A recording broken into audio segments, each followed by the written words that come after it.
오늘날 이 세상에서 아주 중요하게 여겨지는 덕목 중에 하나가 이 소통이죠. 어떤 모임이든 조직이든 또 가정이든 사람과의 관계에서는 이 소통이 잘 돼야 그래야 우리가 행복할 수 있고 그 모임이나 조직이 또 잘 움직일 수도 있습니다. 그런 의미에서 우리의 신앙생활도 소통이 굉장히 중요합니다. 근데 우리 신앙생활에서 소통은 일반 사람들의 관계에서의 소통하고는 좀 많이 다르죠. 우리는 자칫 이 신앙생활에서의 소통을 오해할 수도 있고 또 중요성을 잘 몰라서 우리가 소통에 소홀히 할 수 있습니다. 그래서 신앙이 성장하기 어렵고 신앙생활을 하는 가운데서도 행복하지 못할 수도 있습니다.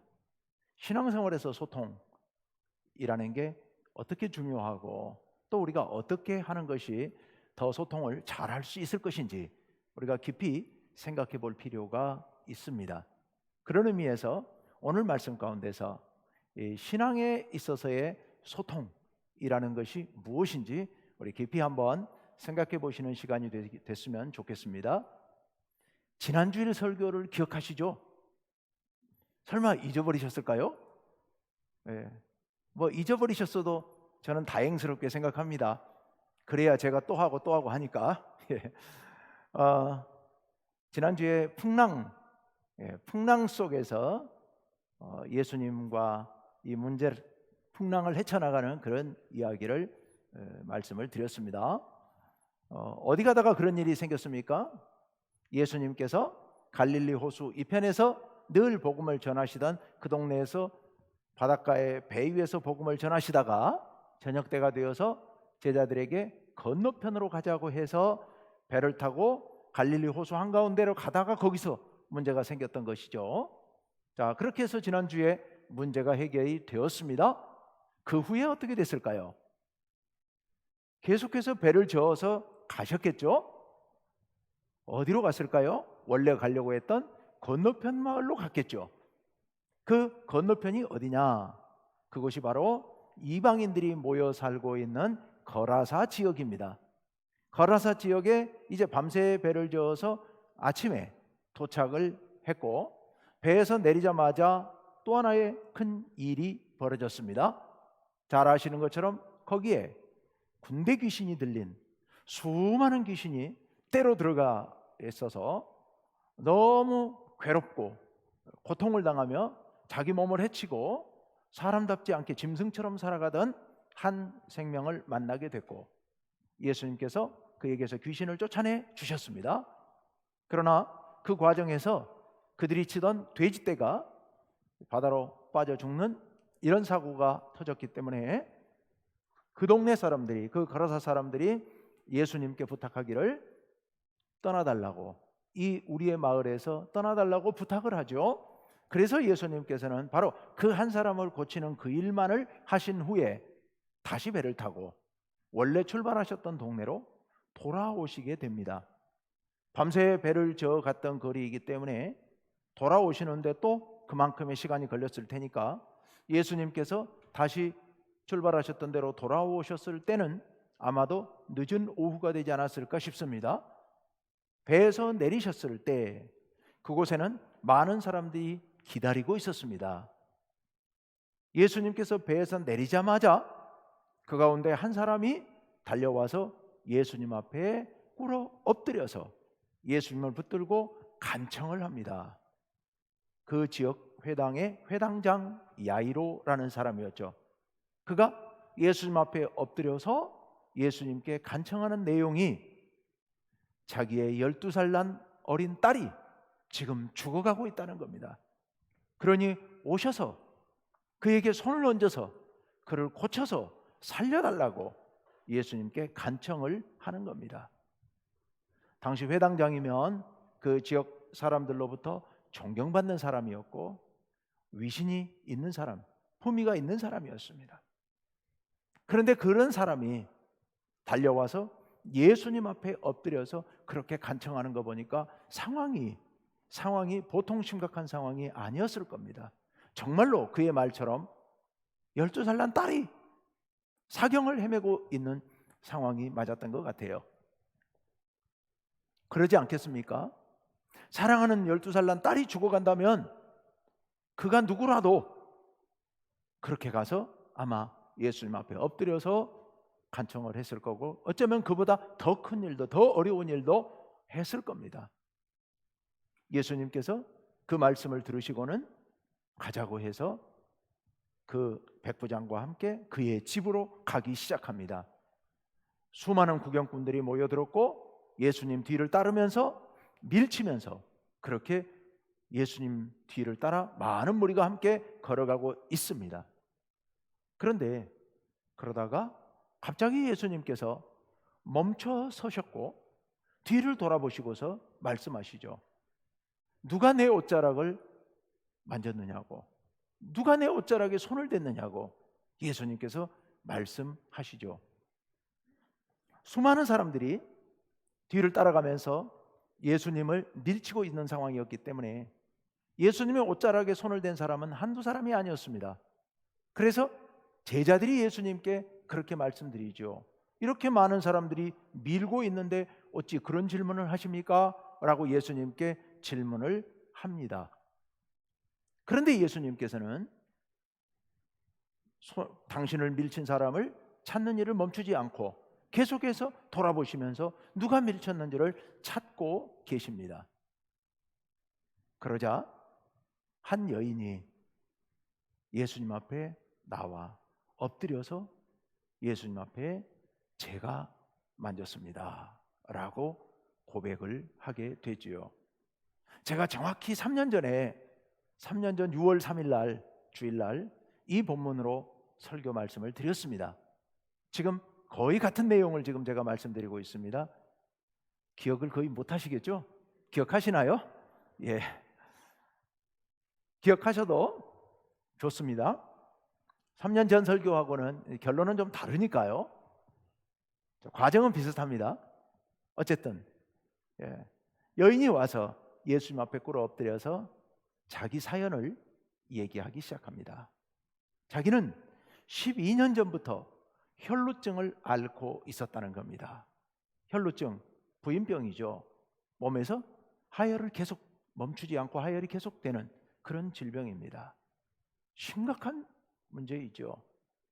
더구나 건강상에도 심각한 문제일 수 있지만 이스라엘 백성들은 그 병을 아주 중요한 부정한 질병으로 알고 있었습니다.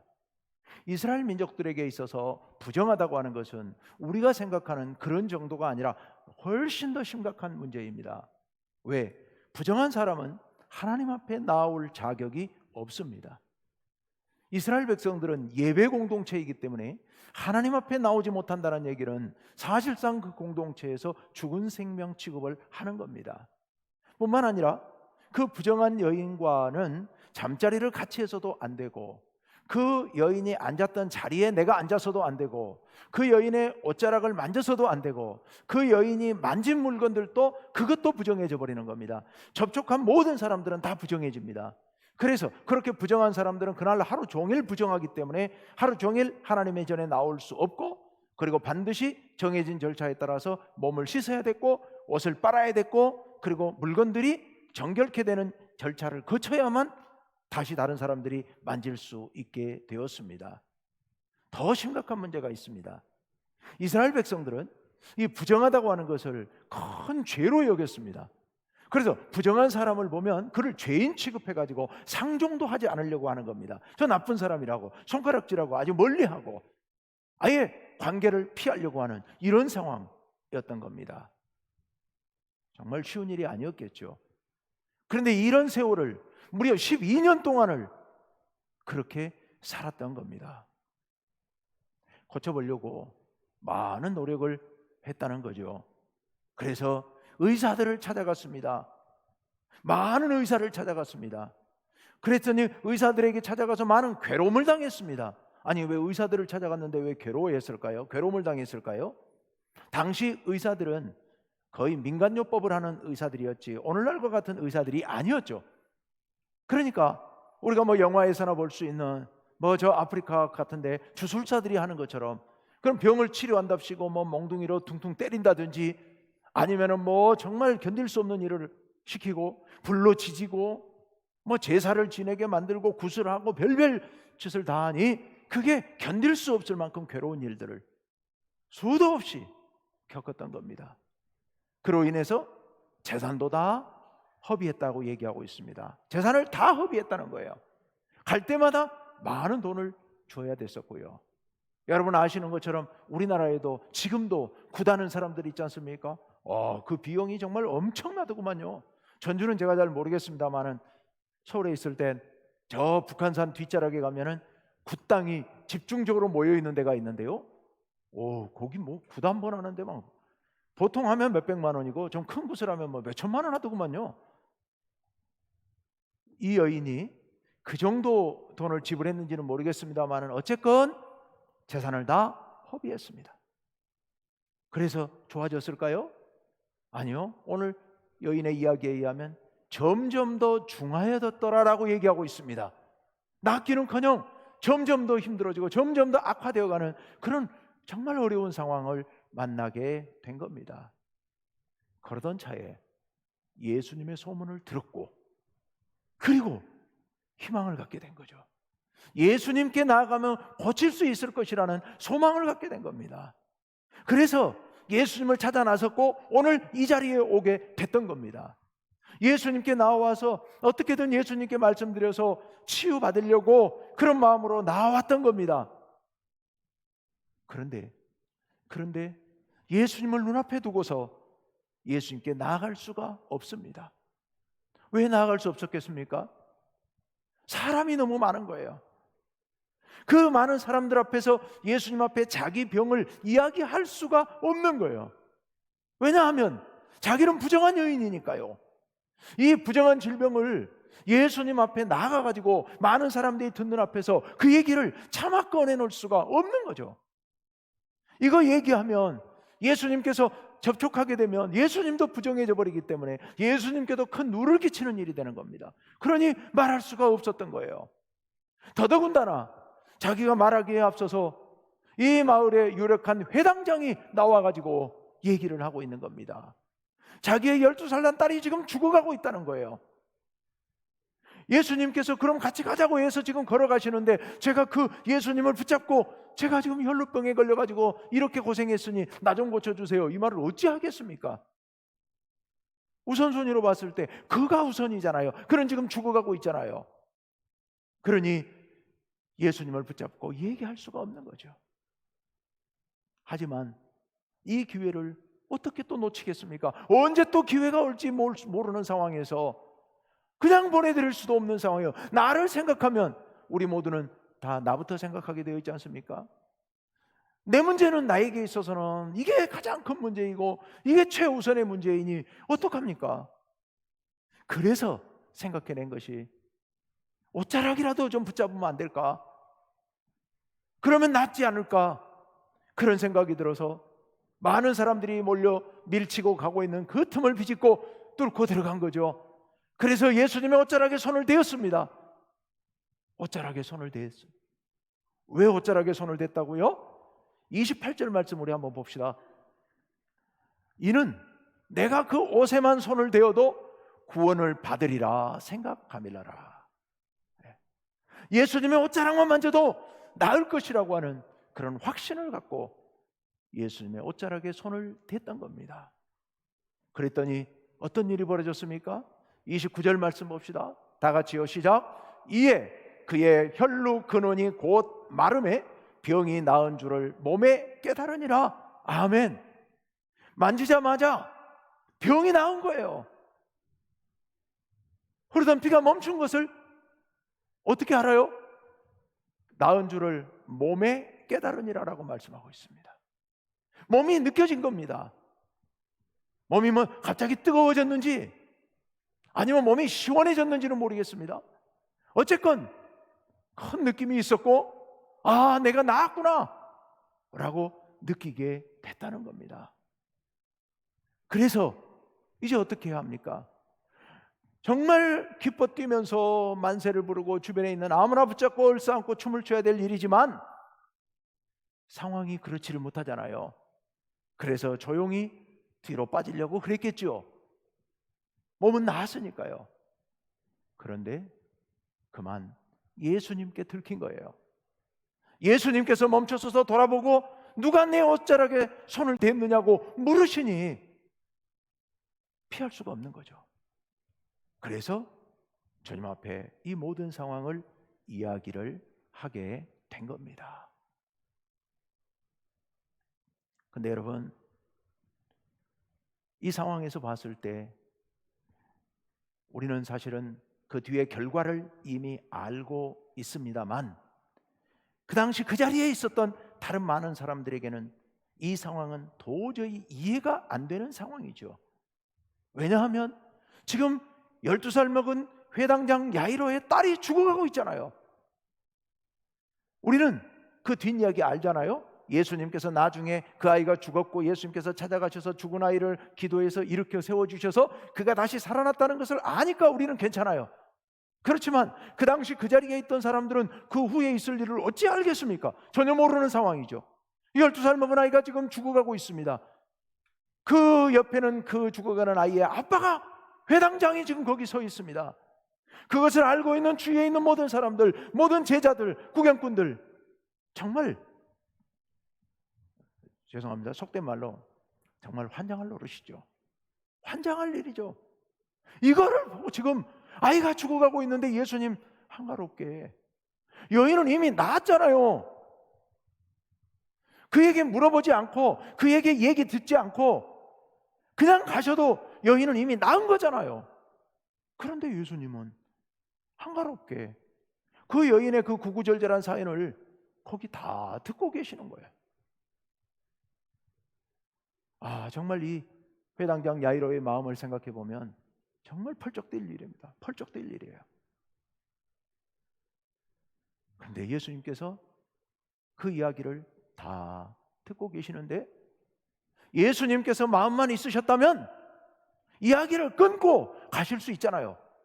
그랬구나, 그래 됐어, 급하니까 나중에 꼭 찾아와라, 그러고서 가실 수 있잖아요. 아니, 아예 처음부터 물어보지도 않고 알지만 누가 내 옷자락 만진 사람이 있는데 나중에 꼭 찾아오라고 얘기하고 그냥 가실 수도 있잖아요. 그런데 예수님께서는 여인을 찾으셨고 여인이 와서 엎드리니까 이 얘기를 하는데 예수님 귀를 기울여서 눈을 반짝이시면서 그 여인을 바라보시고 듣고 계시는 거예요. 그건 무슨 얘기입니까? 계속 얘기하라는 거죠. 다 얘기하라는 거죠. 끝까지 얘기하라, 멈추지 말고. 예수님께서 지금 그렇게 말하라고 요구하시고 계시잖아요. 그 눈빛으로, 그 표정으로. 그러니 여인이 얘기를 멈출 수가 없는 거죠. 얘기 다 해야죠. 다 얘기를 예수님께 한 겁니다. 예수님은 그 얘기를 다 들으셨고요. 그러다가 12살 먹은 그 딸이 죽었다는 소식이 왔고, 이제 죽었으니 끝났습니다, 이제 선생님 괴롭게 하지 마십시오라고 회당장이 와서 얘기를 하지 않습니까? 그때까지 예수님께서 그 여인과 이야기를 나누고 계시는 겁니다. 여러분, 왜 그러셨을까요? 왜 예수님은 그 상황에서 이 여인에게 말을 걸고 계셨을까요? 왜 그 여인이 구구절절 사연을 다 얘기하도록 계속 눈을 반짝이시면서 계속 더 얘기하라는 표정으로 말씀을 듣고 계셨을까요? 근데요, 예수님이 이때만 그러신 게 아니거든요. 다른 때도 그러셨거든요. 예수님께서 사마리아 수가성을 지나가시다가 우물가에서 물을 기르러 온 여인을 만나지 않습니까? 그 여인에게 예수님께서 물 좀 달라고 그러시잖아요. 당신 속에는 생수가 흐르고 있어서 내가 주는 물을 마시면 평생 목마르지 않는다고 말씀하시는 예수님이 그 여인에게 물을 달라고 하신 것은 물을 마시고 싶어서가 아니라 말을 거신 거죠. 그리고서 대화를 진행하다가 예수님께서 여인에게 남편 데리고 오라고 얘기를 하죠. 그거 왜 그렇습니까? 지금 남편 없는 거 알고 예수님께서 말씀하신 거거든요. 왜요? 말을 거신 거예요. 그 여인의 이야기를 끌어내시고 계시는 거예요. 예수님께서 그 여인에게만 그런 게 아니에요. 뽕나무 위에 올라가 있는 돌무화과 나무에 올라가 있는 삭개오를 향해서 삭개오야 속히 내려오라, 오늘 밤 내가 너희 집에 들어가 자야 되겠다 라고 불러내시면서 그와 대화를 시작하시는 겁니다. 베데스다 연못가에 38년 된 병자가 누워있는데 안식일 날 새벽에 예수님께서 그를 찾아가셨고 그에게 붙잡고 말을 거시는 거예요. 낫고 싶습니까? 라고 물으시는 거예요. 그러니 그 남자가 얘기할 수밖에 없는 거죠. 낫고 싶죠. 그런데 내가 들어가려고 그러면, 물이 움직일 때 들어가려고 그러면 다른 사람들이 먼저 들어가 버리고 나를 밀어 넣어줄 사람이 없으니 나 이러고 계속 있는 거 아닙니까? 라고 예수님께 사연을 이야기하지 않습니까? 수로보니게 여인, 그 여인이 찾아와서 예수님께 자기 자녀를 고쳐달라고 얘기할 때 예수님께서 엉뚱한 말씀을 하시잖아요. 개에게 자녀의 떡을 뺏어서 줄 수는 없지 않느냐라는 이상한 말씀을 하시면서 대화를 유도하셨고 말씀을 계속해 나가셨던 겁니다. 예수님께서는 어떤 사람을 만나서 그가 심각한 문제를 끌어안고 있을 때 그 문제를 해결해 주셨지만 그 문제만 해결해 주신 것이 아니라 그 문제를 해결해 주실 때마다 그에게 말을 거신 거예요. 그래서 그의 사연을 끌어내셨고 그가 대화를 하도록, 예수님께 고백을 하도록 예수님께서 유도해 가셨던 겁니다. 왜 그러셨을까? 왜 예수님께서는 그 급한 와중에, 그 복잡한 일들 중에서 왜 우리들을 향해서, 그 사람들을 향해서 말을 거셨을까? 오늘 이 여인의 문제로 다시 돌아가서 왜 그러셨는가를 우리가 다시 한번 생각해 볼 필요가 있습니다. 왜 그러셨을까? 여러분, 만약 예수님께서 그 여인에게 말을 거시지 않으셨다면 그 여인은 아까 말씀드렸던 것처럼 어떻게 했을까요? 조용히 그 자리를 떠났겠죠. 그리고 어떻게 됐을까요? 병이 치료됐겠죠. 그래서 가서 사람들 속에서 다시 서서히 회복되어 갔겠죠. 그런데 그렇지만 그 여인에게 아직 치료되지 못한 많은 부분들이 있었을 겁니다. 예수님께서 그 여인의 구구절절한 사연을 다 들으시고 이렇게 말씀하시죠. 34절 말씀입니다. 예수께서 이르시되 따라 내 믿음이 너를 구원하여 평안히 가라, 내 병에서 놓여 건강할지어다. 여러분, 예수님께서 그 여인, 어떤 여인입니까? 부정한 질병에 걸려서 부정한 여인입니다. 그를 향해서 예수님께서 따라라고 말씀하십니다. 여기서 따라라는 게 무슨 말씀일까요? 하나님의 따라, 아브라함의 따라. 지금까지는 부정한 여인이었기 때문에 아브라함의 딸이라고 하는 그 말을 들을 수 없는 상황이었어요. 하나님의 예배 공동체 안에 들어올 수가 없는 사람이었습니다. 그런데 그를 향해서 예수님께서 다정하게 말씀하십니다. 따라.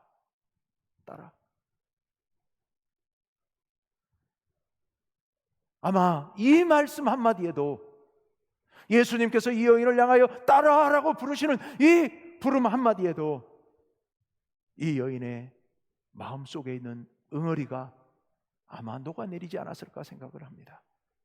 여러분, 이 여인의 병이 육신의 질병뿐이었겠습니까? 12년 동안 혈루증을 앓으면서 그 마음에 입은 상처가 얼마나 컸겠습니까? 사람들과의 관계 속에서 사람들로부터 손가락질 당하고 외면당하면서 입었던 상처가 얼마나 컸겠습니까?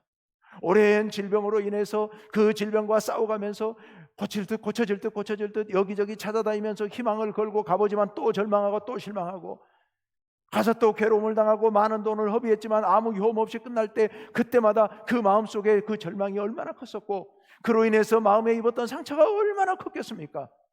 그의 마음이 얼마나 우울했겠습니까? 여러분, 오랜 질병과 싸우다 보면 우리 마음 우울해지잖아요. 우울증에 걸릴 수밖에 없잖아요. 그 마음의 응어리, 그 마음에 입은 상처는 정말 말로 다 할 수 없는 그런 큰 상처가 그 가슴 속에 숨어 있었을 겁니다. 물론 병이 치유됐기 때문에 시간이 흐르면 이 마음의 질병도 서서히 치유돼 갔을지 모르겠습니다만은 그게 다 치유되기는 쉽지 않은 일이었겠죠. 그런데 그 여인이 예수님 앞에 자신의 사연을 구구절절 다 이야기했습니다. 다 이야기하면서 그 이야기 속에 그 여인의 마음속에 응어리가 풀려나가기 시작했겠죠. 그 이야기를 다 하고 난 뒤에 예수님께서 그 여인을 향하여 따라라고 부르셨을 때 아마 이 여인의 마음의 상처까지 다 치유된 줄로 믿습니다. 그러면서 예수님께서 그 여인을 향하여 내 믿음이 너를 구원하였다라고 말씀하십니다. 여러분, 바로 지난 주일에 풍랑이는 바다 가운데서 그 배 위에서 제자들이 예수님을 깨웠을 때 예수님께서 그렇게 말씀하시잖아요. 어찌하여 이렇게 무서워하느냐? 어찌하여, 그 다음에 뭐라 그러죠? 잊어버리셨죠? 예, 잘하셨습니다. 잊어버리시길. 어찌하여 믿음이 없느냐라고 두 번째 책망하셨습니다. 어찌하여 믿음이 없느냐? 그런데 바로 다음 날 이 혈루증 여인을 향하여 예수님 뭐라고 말씀하세요?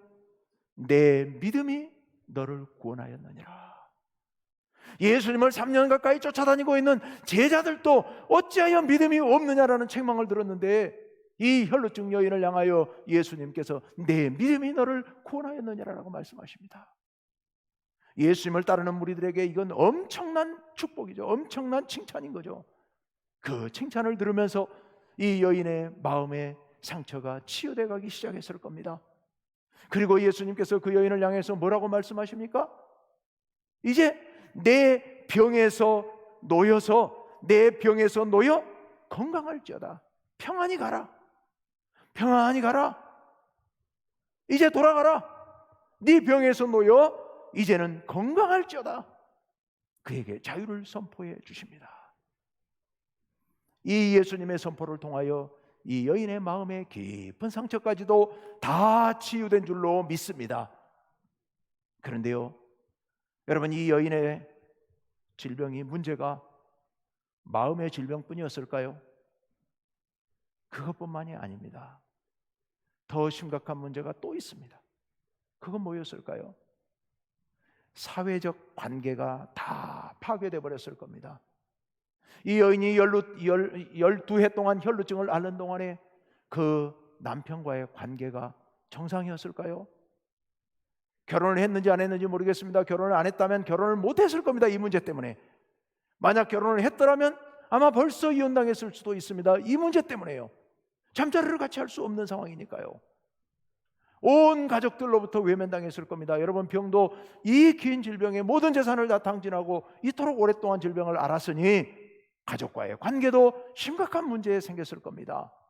그것뿐이겠습니까? 사람들이 다 이 여인을 부정한 여인 취급을 하고 죄인 취급을 하고, 그래서 이 여인과 상종하면 안 된다고 생각하고 있는데 어떻게 사회적 관계가 정상적으로 수립될 수 있었겠습니까? 모든 관계가 다 무너지고 이 여인은 심각한 사회적 문제에 직면해 있었을 겁니다. 그런데 예수님께서 이 여인 앞에서, 많은 사람이 모인 앞에서 따라, 아브라함의 따라, 그리고 하나님의 따라라고 불러주심으로 인하여서 이 여인은 아무 문제가 없는 하나님의 백성이라는 걸 예수님께서 선포해 주셨습니다. 그리고 믿음의 딸이라고 선포해 주신 겁니다. 자유케 되리라고 예수님께서 말씀하셨습니다. 이로 인하여서 이 여인은 이제 아무 문제가 없는 거룩한 하나님의 딸임을 예수님을 통하여서 입증받은 겁니다.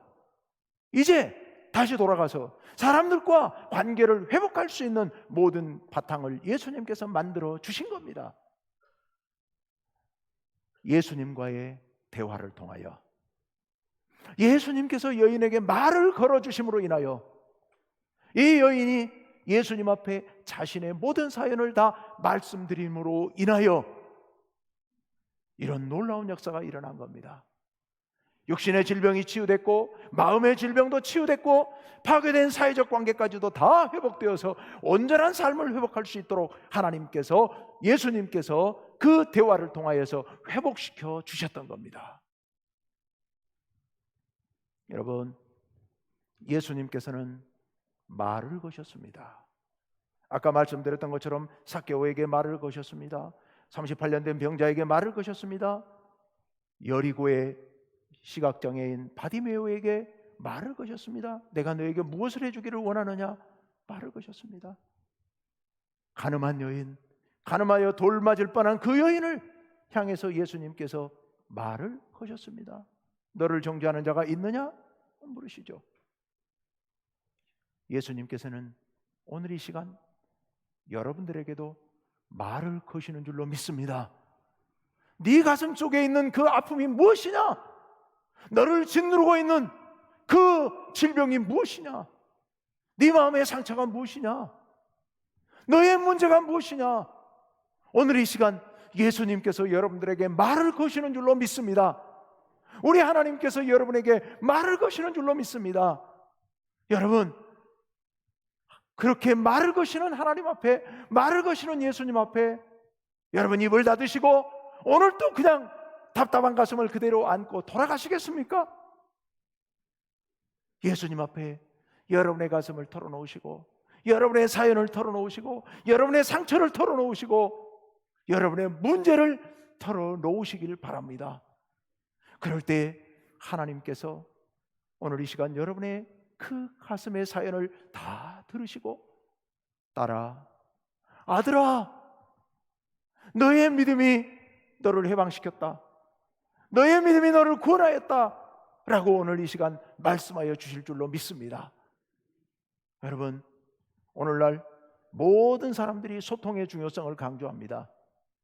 우리 믿음의 사람들, 신앙생활에서 소통은 그 무엇보다 누구 어떤 관계에서보다 더 중요합니다. 그런데 신앙생활에서 소통은 우리끼리 소통도 물론 중요하지만 우리끼리 소통은 부수적인 겁니다. 정말로 신앙생활에서 진정한 소통은 하나님과의 소통입니다. 하나님과의 소통, 예수님과의 소통. 그래서 하나님께서, 예수님께서 오늘 이 시간도 여러분을 향하여서 말씀하고 계십니다.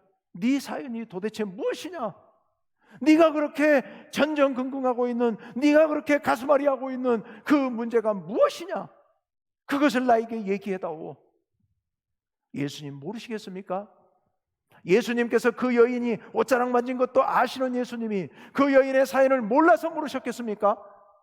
다 아시죠. 이미 다 알고 계셨을 겁니다. 그럼에도 불구하고 예수님께서는 그 여인에게 말하게 하셨습니다. 왜요? 말을 해야 그 여인의 가슴에 응어리가 풀리니까요. 말을 해야 치유가 되고 말을 해야 회복이 될 수 있으니까요. 그래서 예수님께서 물으셨던 겁니다. 우리 하나님 다 알고 계시죠. 우리 가끔 기도하다 급하면 하나님 다 아시죠 하고 기도할 때 있습니다. 그렇지만 그건 특별히 급할 때 얘기고 하나님께서는 다 아시지만 여러분에게 묻고 계십니다. 무엇이 문제냐고요? 그럼 여러분은 어떻게 해야겠습니까? 우리 하나님과 소통이 이루어져야 이게 참된 신앙인데 어떻게 소통하시겠습니까? 하나님께 나아오십시오. 오셔서 여러분들의 가슴속 깊이 숨겨져 있는 모든 것들을 다 내려놓고 하나님과 말씀을 나누시길 바랍니다. 그럴 때 오늘 이 여인에게 베풀어 주셨던 이 놀라운 축복을 오늘 여러분들에게 하나님께서 베풀어 주실 줄로 믿습니다. 그 모든 은혜를 풍성하게 누리시는 우리 성도님 여러분 되시기를 간절히 원합니다. 기도합시다.